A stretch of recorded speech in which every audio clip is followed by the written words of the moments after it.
سلام به بینندگان عزیز. برنامه نان گل سرخ رو نگاه میکنید، مجله اجتماعی سیاسی که روی کانال جدید پخش میشه. من مریم نمازی ام و این برنامه را با همکار بسیار عزیزم پذير پویا با سلام از من بهتون تقدیم میکنم. برنامه این هفته و سوالی که میخوایم این هفته مطرح کنیم اینه که آیا همجنسگرایان امکان حقوق برابر در جامعه مثل ایران یا کشورهای خاور میانه و آفریقای شمالی دارن یا خیر؟ و جالب اینجاست که یه مصاحبه خیلی جالبی با ساندرسن رئیس سازمان سکولار بریتانیا داریم که 9 کتاب در رابطه با حقوق همجنسگرایان نوشته. مصاحبه با ایشون داریم و در ضمن مثل همیشه اخبار شوکه آور هفته و در ضمن فتوای احمقانه این هفته را براتون تقدیم میکنیم. اما قبل از اینکه بریم سراغ برنامه‌مون، اول یک کلیپ کوتاهی با هم نگاه کنیم در رابطه با موضوع این برنامه. با ما باشید. دستاوردهای جنبش حقوق همجنسگرایان در بریتانیا و باقی اروپا نمونه بارز دستیابی به تغییرات عظیم در مدت نسبتاً کوتاه در نتیجه انقلابات اجتماعی است. همجنسگرایان موفق شدند تمام حقوق قانونی شهروندان اروپا را به دست آورند. با این وجود همجنسگرایان هنوز در بسیاری از کشورهای جهان مورد تبعیض قرار گرفته و حتی در کشورهای تحت قوانین شریعه از جمله ایران تهدید به مرگ می‌شوند. به نظرم این سوالی که آیا همجنسگرایان امکان حقوق برابر و مساوی مثل توی اروپا توی جامعه مثل ایران میتونن داشته باشن یا نه، به نظر من مشخصه تحت قوانین اسلامی امکان پذیر نیست.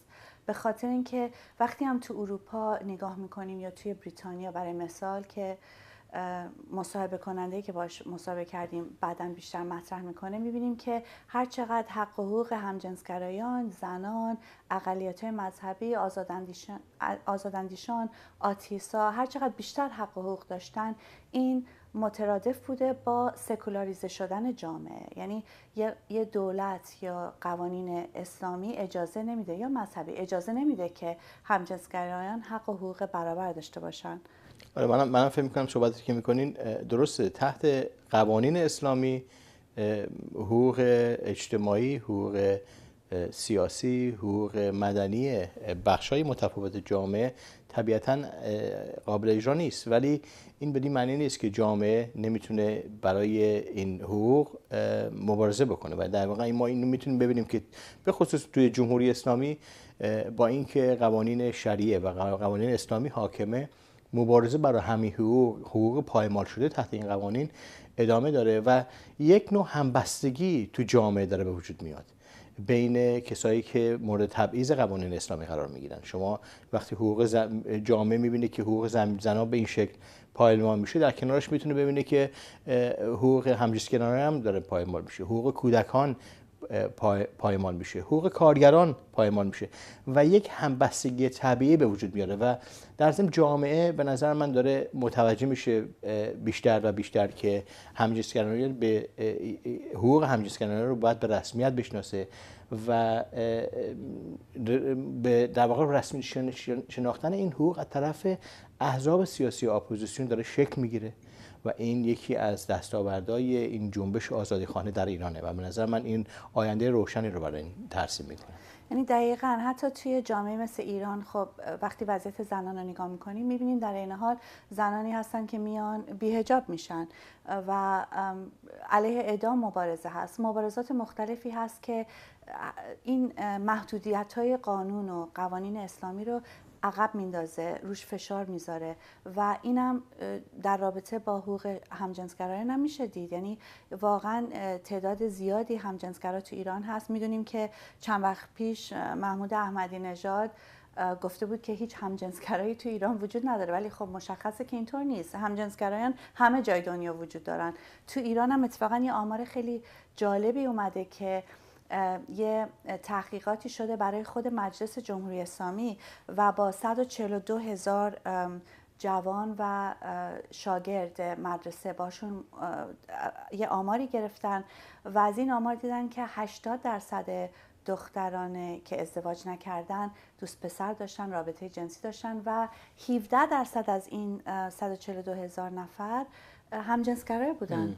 خیلی جالبه به نظر من. خود جمهوری اسلامی هم نمیتونه این رو رد بکنه و نشون میده با اینکه علاوه قانونی نمیتونه قبول بکنه این حرفا، ولی واقعیت جامعه ایران رو نمیتونه رد کنه. ولی یه مسئله مهم به نظر من اینه که حقوق همجنسگرایان خیلی رابطه مستقیمی با حقوق زنان داره، به خاطر اینکه کنترل همجنسگرایی تو هر جامعه‌ای دخالت توی وضعیت جنسیت آدمه و جنبش زنان باید توجه خیلی خاصی رو به نظر من، یا جنبش عمومی برای حقوق جامعه باید توجه خاصی به حقوق همجنسگرایان بکنه و بدون این رسمیت شناختن این حق جامعه نمیتونه راحت آزاد باشه.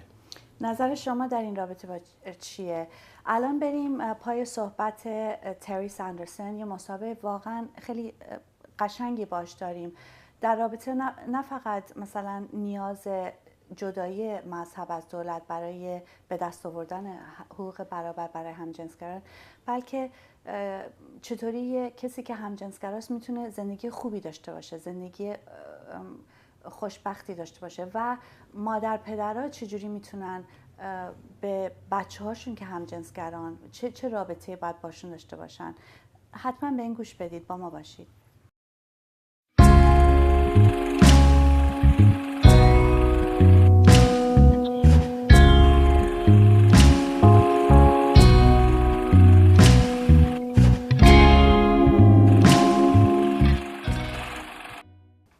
Hello, Terry Sanderson. Welcome to our program. Hello.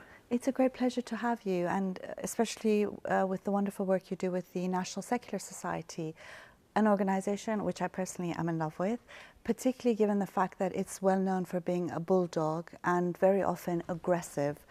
What's your point of view on people who say that? Well, we're not aggressive. We're very rational.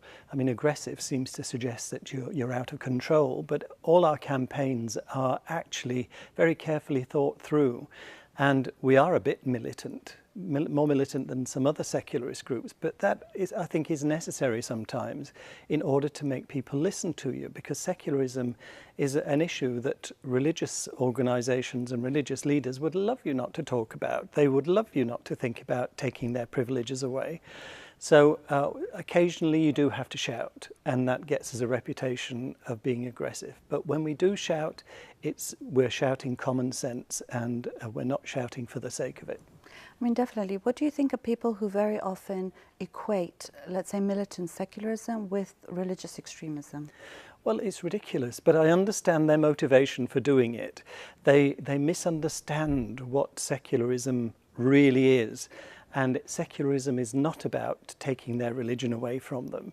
It's not about doing down their churches or their mosques or their temples. It's nothing to do with that. It's about giving everybody the opportunity to believe whatever they want to and not believe if they don't want to. And that is a very rare commodity in many parts of the world. In America, you have a secular constitution, so in effect, all Americans are secularists. And they haven't had the religious wars that Europe has had and that the Middle East is having now, because they're protected from one religion taking over the government. And I think that is brilliant. It was a stroke of genius when the founding fathers came up with that idea. So I always say, it worked for America, it can work for other places too. And that's what we would like to see. In a sense, you talk about the fact that it is necessary also to protect particularly minorities, women, and free thinkers in any given society. And, what's interesting is that you came to secularism from your gay rights activism perspective. I've seen that you've written more than 9 books on this issue, which is amazing. What's the link? Why do you think there is a link, isn't there? There is. It's because I think that nowadays in Europe, the only real opponents of gay rights are religions. So we have to give focus to that and why they have the power to interfere with people's private lives, why they want to control people's private lives, not just gay people's, but women, anybody who does something that they think they shouldn't be doing, and they want to control us. And I don't think that the church has any right to be in our bedrooms. That's why I'm a secularist, because that's just one aspect of secularism, but it's an important one because churches just love trying to control you. I mean, one of the books you read, which I found very interesting, is the one that's titled "The Happy Homosexual." How to be a happy homosexual. How to be a happy homosexual, exactly. And in it, you have some interesting advice and information for people.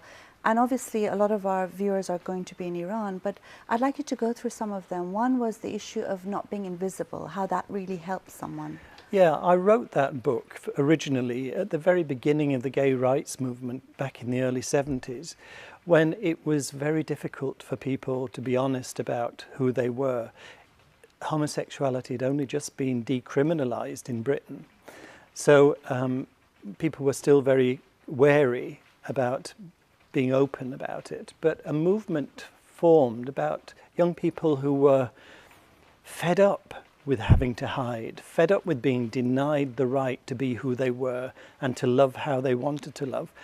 And this movement grew and became so effective. It was just, I mean, what has happened in the 30, 40 years since that movement first emerged is that we've won everything. In Britain, we have everything that everybody else has. Gays are now completely legally recognised. There are still some people who don't like the idea, still some people who are homophobic. We'll never get rid of that. There are people who've got prejudices about all kinds of things.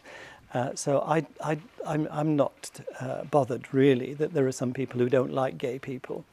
But I do think that it's important for the mental health of gay people that they are able to live their lives fully. And if that means having a partner of the same sex, I think they should be entitled to do that. Fortunately, we've won that argument, and now gay marriage is available, not only here, but all across Europe and in some states of America too. So we have this wonderful progress that's been made over those 40 years, quite incredible. When I started out in the gay rights movement in the 1970s, I would have put a bet on, I put my life savings on a bet that we would not achieve gay marriage in my lifetime. And look how it hasn't been that long when you think about it, isn't it? For such a social revolution, it's been achieved in a very short time. But there we are. It's because it was just. And the churches and the mosques resisted every step of the way. They tried to defeat every legal reform that was brought to Parliament. They failed ultimately. They succeeded on occasions, you know, they won battles, but ultimately we won the war. And I think that is an example that secularists can now take to heart. Social change is possible. Yeah, I mean, it's interesting. There's a million questions that are coming to mind right now. If I can just focus on this issue for a second, I mean, what sorts of things do you think could translate in countries like the Middle East and North Africa, where, you know, homosexuality is considered a crime, it's punishable by death in some instances? I know they're not obviously very similar situations, but I'm sure there are some lessons that can be learned and taught. Yeah, there are, and unfortunately, there's no easy way around it. Somebody's got to be brave and take the first steps. And I know that they are beginning to do that in Iran, that you have a nascent gay movement beginning to emerge. But it's very difficult because it's a different culture. It's a culture dominated by religion, a disapproving religion, a lethal religion for some gay people. So, you know, taking those first steps from the closet is a very different prospect in Iran than it would be in Britain. When I did it for the first time in 1969, it was relatively easy. But somebody to do that in Iran for the first time, it is dangerous. One of the things I wonder, there's so many parallels. We often, with people coming out as atheists, for example, and ex-Muslims, we often talk about parallels with the gay rights movement, coming out of the closet. And do you think that maybe social media is going to have a positive impact on helping people come out as gay? It can do, but ultimately it's a personal thing. You cannot do it electronically. You know, you can make the announcement that you're homosexual, but in the end, it's your mum and dad who matter. It's your brothers and sisters, your friends, your work colleagues. They're the ones who have to accept and to make you a whole person who's free. And I think you can't do that by social media. You could send them an email, and I know some people have done that, or write a letter, but it's not the same as sitting down with mum and dad and telling them and having it out and getting through the difficulties and the bad reactions, because you can. And you do, and it happens all the time. Just yesterday, I noticed on YouTube there was a video of a young man who'd set up a camera in his bedroom, then invited his mum in and said, "Mum, I'm gay." Mum had said, "I love you still, you know, and nothing will stop me loving you." She said, "By the way, I've got something to tell you. I've got a girlfriend."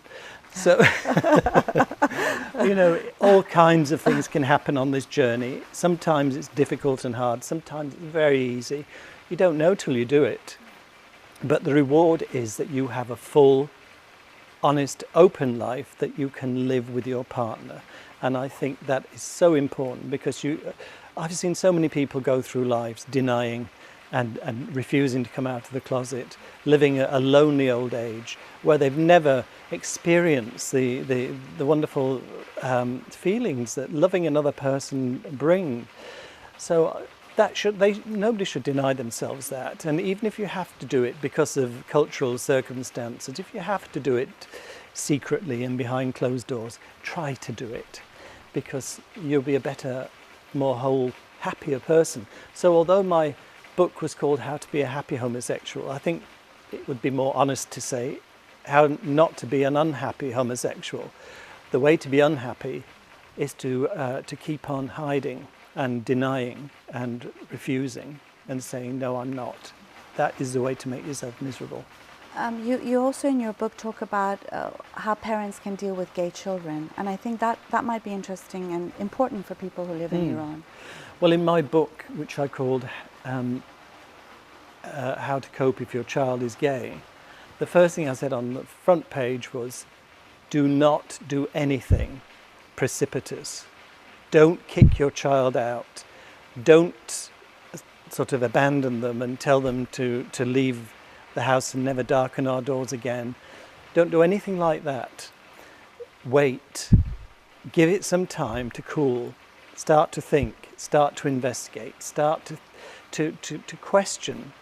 But don't do anything precipitous that is going to end up with your family splitting apart, sometimes never to be repaired. There was a wonderful film that was made in America about fundamentalist Christians who had gay children and how they reacted to it. Almost all of them had rejected their children. One woman had sort of said, you know, I can't cope with this because my church says no. And she had told her daughter, "You'll have to go.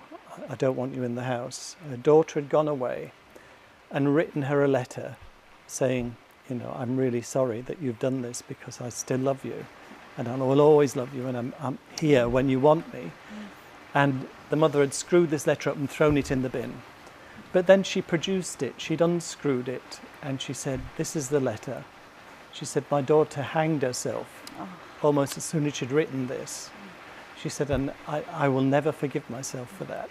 So don't do anything that is going to maybe provoke some tragic circumstance. Wait, you still love your kid. It may be not quite the kid you thought you had, but he's still there, or she's still there, and you can still love them, but you have to work through it, and sometimes it's hard work. Sometimes it's full of ignorance, misinformation, people telling you the wrong thing. Find out for yourself, and find out through your child, because you want to go on loving. You don't want to hate people. That's no way to live. You want to love your children, and you can love them. It doesn't have to be the end if they tell you they're gay. You can continue to have a good, loving relationship with them. I mean, at the end, we have to come to the understanding, as we have on many other issues in the world, that there is nothing wrong with being gay. I mean, what do you think about these attempts at converting gay people? And yeah, I mean, again, it's religion. Religion doesn't want gay people to exist, so it tries to make them not exist. It pretends that it can pray people out or counsel them out of their sexual orientation. It's ridiculous. They cannot do it. And it's failed over and over again. And in fact, some of the leaders of the ex-gay movement in America, where all this originated, have come out now and said, no, it doesn't work. And I want to apologize to all the people we've tortured over the years, trying to persuade them out of their sexuality, making them feel even more guilty about it, making them miserable. It didn't work. It doesn't work. We've given up. And I think that's important. You mentioned something about loving yourself. We're running out of time. I want to ask you one more question after that. So if you can just talk about that as well briefly, on how important that is. I think self-hate is very easy for gay people. They don't like the idea that they're different, particularly when they're on their own. They're in the closet. They've got no support, nobody to tell them positive things. They hate themselves. And so this comes out in all kinds of strange ways. It comes out in maybe persecuting other gay people to try and deflect a suspicion. And I think you have to love yourself, but you have to love yourself as a gay person if that's what you are. You know, sometimes it takes a long time to come to terms with it. But if you don't love yourself as a gay person, you will hate yourself. And I think it's most important to work through that. Again, very difficult for some people, very easy for others. Last question is, you mentioned all the advances of the gay rights movement in Europe and the West in general.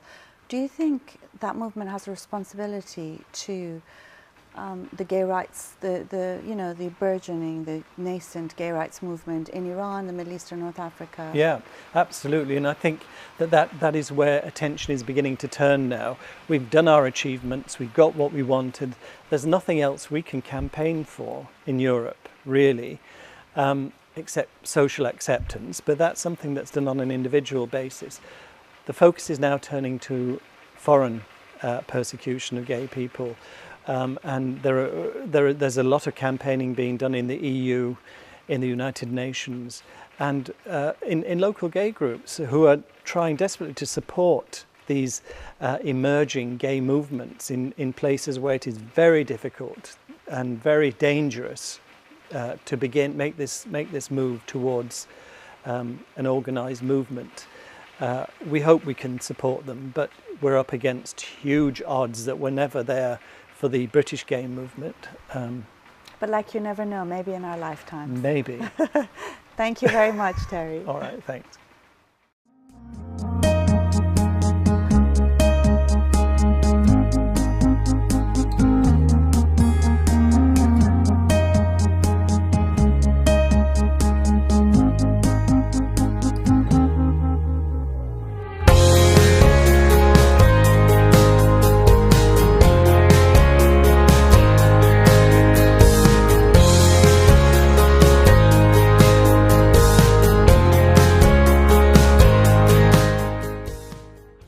امیدوارم از این مصاحبه خوشتون اومده باشه.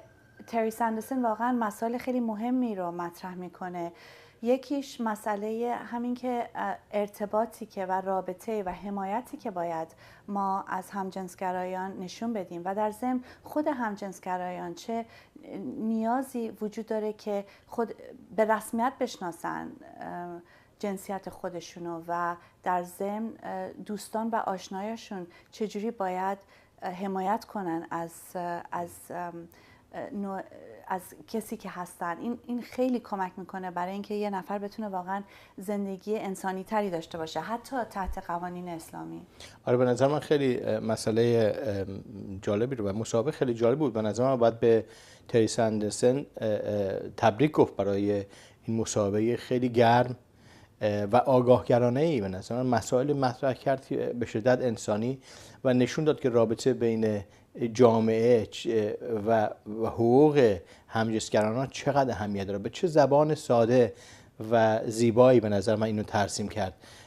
یه نکته برای من حائز اهمیت بود وقتی مثال میزنه و میگه که مادر یا پدری که فهمیدن بچهشون همجنسگراست و این خبر رو شنیدن چطوری نباید طرد بکنن، باید صبر کنن، فکر بکنن و در واقع یک آغوششون رو باز کنن به خاطر اینکه بچه خودشون رو بشناسن، به رسمیت بشناسن و چه روابط انسانی میتونه وجود داره. به نظر من مصاحبه رئیس ساندرسن یکی از زیباترین مصاحبه بوده که من در مورد حقوق همجنسگرایان شنیدم. یه مسئله مهم دیگه هم که مطرح میکنه، یعنی خیلی جالبه، میگه که مثلا فکر نمیکرده توی زندگی خودش بتونه این نوع حق و حقوق رو توی اروپا ببینه. یعنی میگفت اگر همه پولام هم شرط میکردم فکر نمیکردم که به چنین موقعیتی برسیم که همه حقوق برابر داریم الان توی جامعه مثل انگلیس. ولی خب مشخصه که این واقعیت برای خیلی‌ها توی سطح دنیا وجود نداره و اهمیت این که جنبش همجنسگرایان توی غرب که دفاع کنن از جنبش همجنسگرایی در ایران و خاور میانه و غیره، و در ضمن نقش مهمی که همه ما میتونیم ایفا کنیم در دفاع از این حق واقعا پایه‌ای و انسانی. به پایان این بخش بحثمون رسیدیم. حتما نظرات خودتون رو برامون بفرستین، چون میدونیم که خیلی ها هستن که من خونده بودم یه مقاله‌ای که الان واقعا کسی نیست تو ایران که یه دوست یا آشنایی نداشته باشه که همجنسگراست و ندونه که اینطوریه و خیلی ها الان بیشتر آگاهن روی این مسئله و اهمیت این موضوع رو میشناسن. حتما اتفاقاتی که برای خودتون افتاده و یا نظراتتون رو در این مورد برامون بفرستین، با همون تماس بگیرین. خیلی مشتاق شنیدن از شما هستیم. اما بریم الان به سراغ اخبار واقعا شوکه آور این هفته که مسلم زیاده.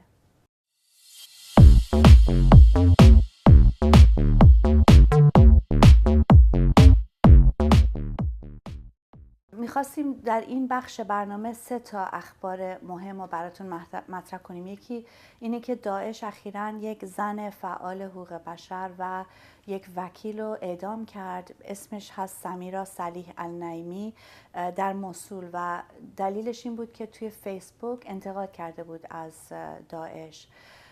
در اخبار دیگه ما میبینیم توی ایران 4 کارگر راضی پتروشیمی به خاطر دفاع از حق کارگر، دفاع از اعتصاب و اعتراض کارگران 6 ماه زندانی گرفتن و در ضمن به شلاق محکوم شدن، به 50 شلاق که هیچی جز شکنجه نیست. و در ضمن خبر از سهیل عربی میاد، یه جوان 30 ساله که به خاطر به گفته جمهوری اسلامی مسخره کردن محمد الان حکم اعدام گرفته. واقعا انقدر شنیه وقتی این اخبارا رو آدم میشنوه و چقدر غیر انسانی بودن قوانین شریعه به کل دنیا نشون داده میشه. شما تفاوتی بین داعشی که تو موصول تو حکومت هست و جمهوری اسلامی که تو ایرانه میتونیم ببینیم. واقعا هیچ تفاوتی نیست، از یک جنبشن. ولی شلاق زدن کارگرا منو به یاد برده هایی بود که توی آمریکا قبل از انقلاب توی آمریکا که وقتی توی مزارع کار میکردن یا در میرفتن اعتراض میکردن به شرایطشون، صاحب برده‌دارا میوردن توی به شکل علنی اینا رو جلوی برده های دیگه شلاق میزدن که درس بهشون یاد بدن. دقیقاً جمهوری اسلامی داره همین کار میکنه. جمهوری اسلامی یه حکومت برده داره و جامعه ایران رو جزو برده های خودش حساب میکنه و واقعاً بعد شرم جامعه است که شرمی رو به وجود آورده تو جامعه ایران که کارگر رو شلاق بزنه. این یکی از فجیح ترین وضعیتیه که به جامعه ایران جمهوری اسلامی به وجود آورده برای جامعه ایران و باید به شدت محکوم بشه. به شدت باید محکوم بشه و ما هممون چه تو ایران چه تو خارج کشور باید حمایت کامل خودمون رو به این 4 نفر و در ضمن به تمام کسانی که حکم اعدام و یا شلاق و سنگسار رو گرفتن. اما الان بریم پای فتوای احمقانه این هفته.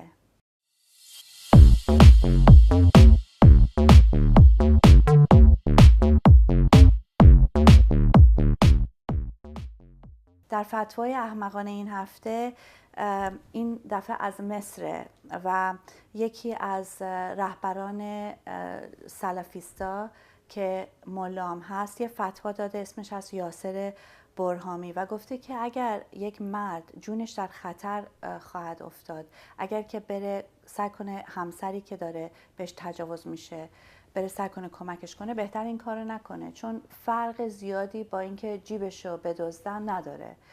و از اون زاویه یک کسی از مسئولین وزارت مذهب توی مصر گفته این فتوا اصلا مغایرت داره با شریعه، به خاطر اینکه مرد باید بره از ناموس خودش حتی اگرم کشته بشه دفاع کنه.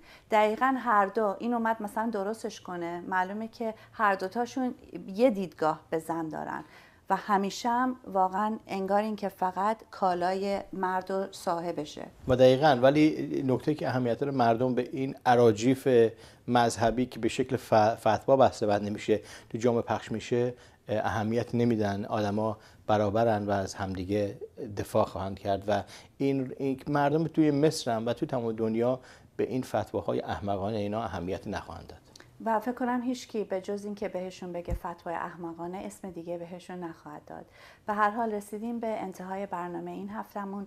امیدوارم از این برنامه خوشتون اومده باشه. ما مثل همیشه مشتاق شنیدن از شما هستیم. حتما برنامه ما رو به دوستاتون، به آشنایتون معرفی کنین و تا هفته آینده امیدوارم واقعا هفته خیلی خوبی داشته باشید.